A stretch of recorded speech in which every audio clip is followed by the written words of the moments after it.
All right, let's jump into this UFC fight night Sunday. I think we're going to try to do a fight companion for it. I'm coming back from Portland. Brian's coming back from Nashville, and Rogan he's not doing the card, so we're going to try to do a fight companion for it. Nothing official, but that's the rumor right now. Good card, really good card. My favorite fight on the card is my boy Meek, first team all dime piece versus Usman that everyone's scared of. I call Usman the boogeyman, the Nigerian nightmare. I mean, Grant, he's from the same continent as Francis. Same, really? Africa. Oh, they said continent. Come on, son, not city. Usman's a guy no one wants to fight, but Emil Meek believes he can do it. God, Emil Meek, how does he pass the freaking test? The dude is jacked. Super jacked. Remember when me and Brian, we weren't making fun of him, but we thought he maybe liked the way the dick tastes. Did you really? And then he DM'd me a picture of his girlfriend who's a smoke show. Oh. He's like, bitch, please. I was like, oh, my bad. Not that I care at all. I just thought, he's first team bodied up. Number one. I think he's number one. First team all body. For sure. Usman's no slouch in that. So we can start there. Although there's great fights even on the undercard. You got Thiago Alves, Cummings, Zach Cummings. God, Thiago's just still doing it, man. God bless him. Kraus White's a fun fight. By far the best fight on the prelims is Darren Elkin versus Michael Johnson. Man, tough fight for the damage. They don't have an updated picture because Darren Elkin now has a tattoo across his chest that says, does it say damage. Savage or damage? Damage? Oh my God. And it's like the old school cartoony kind of. It is so savage. It is of savage. A tattoo. It's so intense. Darren Elkin's not the most athletic guy. I would give Michael Johnson the tip of the hat in this one just for his sheer athleticism and explosiveness. So we'll start there. I'll take Michael Johnson via TKO. Man, so we have Usman versus my boy Emil Meek, even though we've never met and I love him. He's supposed to maybe come on the show next week after the fight, depending how it goes. Obviously, no injuries. How it goes? Well, obviously, no injuries. Okay, I think win or lose, he'll come on the show. Awesome. But if he gets murked and his head split open, probably won't come. Good idea. So I don't want to guarantee he's gonna be out. Yeah. There's a good chance that the dime piece from Norway's on the show. So based off that, and you guys know me, I am biased, but I will give you my underdog picks and when you bet on it to help you guys maybe win some money. But Emil Meek is the biggest underdog on the card. I think he's a plus 450 and Usman is a minus 600. That shows you how much of a monster Usman is. No one wants to fight Usman. And in this division where you have guys like Darren Till, Perry, Kobe Covington, Usman, you have this crop. Those guys are just listed off. You can put Meek in that list too. But you have Positive Neo. You have this list of just young, hungry lions. I don't really want to see them fight. What I want to see them do is take out the older, long in the tooth lions.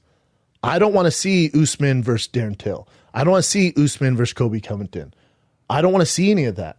What you do is to build them up and give them more of a mainstream exposures. Have them fight the Robbie Lawlers. Have them fight the RDAs. Have them fight the Donald Cerrones, just like we did with Darren Till. Have them do that stuff instead of killing each other off because you're investing in the future of the division. That division is so goddamn stacked, it's not even funny. No one wants to fight Usman. Remember, they were supposed to fight earlier. Meek had his issues with his visa, but here he is. And for Meek, hey, bro, if it doesn't go well, you have that killer band. I know. They have a straight-up band that rocks out, man. Yeah, hell yeah, they're metal. Or it could be a model, whatever you want to do, man. But the world is your oyster.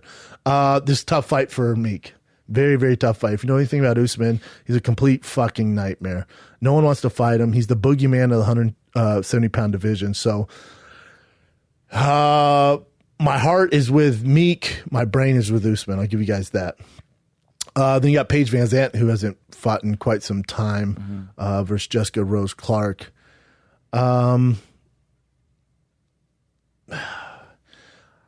mean, Paige Van Zandt, she had so much exposure, but the talent level just wasn't there yet, as much as we want it to be there. She by far the biggest win of her career. She came off Dance with the Stars and then does the karate head kick to Beck Rawlings. Do you remember this? Yeah, that was the best. So everyone's talking all this shit about it, right? She just lost to Rose.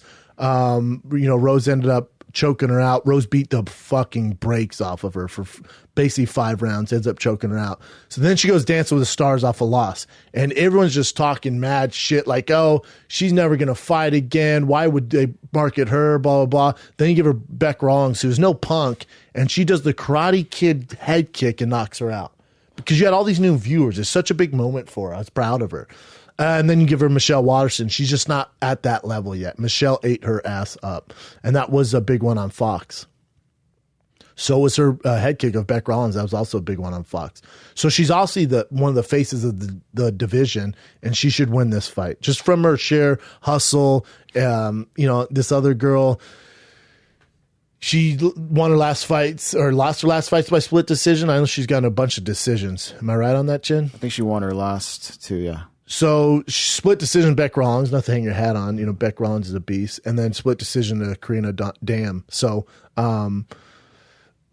Paige Van Ant for the win here. I don't know what the odds are. I got Paige Van Ant. I'll say by decision. You want to try out the odds? Sure. She's plus. Oh, shit. Paige is an underdog. Mm-hmm. All right. I like Paige as a dog then. Cool. Plus 105, minus 125, almost even by all right, Paige is my underdog. Bet. Vitor Belfort, God, dog. I mean, doesn't even look like the same man in that UFC picture. Uriah Hall. Dude, Uriah Hall, he used to train with us, is so goddamn gifted, it's not even funny. My only issue with Uriah Hall is when the going gets tough, where's he at mentally? And that's always been Uriah Hall's biggest issue. If he can put that together, I don't know if you get with a mental coach, whatever you do, and something clicks, you have a world champion in your hands. Those are big ifs. Because typically, at his age, he has that salty record of 14-8. At his age, if it hasn't clicked yet, it's going to be tough to get the clicking going. However, if you're going to fight anyone and you want to show off your stand-up skills, you want to fight Vitor Belfort right now. For the first minute with the blitz, it's going to be trouble, but Uriah Hall is going to kick his face off. You're going to get Uriah Hall, I'll say vicious KO, brutal KO. He'll get knockout of the night. They don't really give knockouts tonight, but you're going to see that. Oh, what's the odds on that? I'm sure Belfort is a huge underdog, right? Plus 235. Not huge, but all right. Carry on. Cool. I love this main event. Hell yeah. Let me guess, Chin. You're going with Dooho Choi? Dooho Choi. Remember I told you the first time, I was like, he's going to be super exciting? Yeah, all his fights are super exciting? He's exciting as shit. Dude, he's so badass. He's super exciting. However, so you guys would remember Dooho Choi from his fight with Cub Swanson, which was fight of the year, I thought. Amazing fight. Cub Swanson is a knockout artist like Jeremy Stevens. So his fighting style, as much as we love the Korean Superboy, and he can sit there and bang with anyone in the world, that doesn't work when you fight a guy like Jeremy Stevens, a vet who's beat some of the best in the world, who hits like a Mack truck. Yeah. So that brawling is all fine and dandy until you run into a guy like Jeremy Stevens. Because that brawling's going to get you knocked out. I'll say Jeremy Stevens via knocked out or KO second round.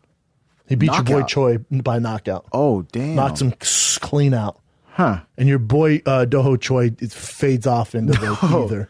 The one thing I'm worried about is because he got in such a crazy battle with Swanson. So I'm wondering if it's been a while, though. It's true. But I still get Dooho Choi for sure. Knockout. What should we bet? I'd say the same round, too. Him. What? No, I'll say first round. First round. Knocked him out in the first round? How dare you? The little heathen is a monster in the first round, too. TKO, first round. Oh, wow. Yeah. Steven's going to smoke him. What do you want to bet? I don't want your Porsche this time because you can't fuck with the Porsche right now. Just got back from the shop. Yeah.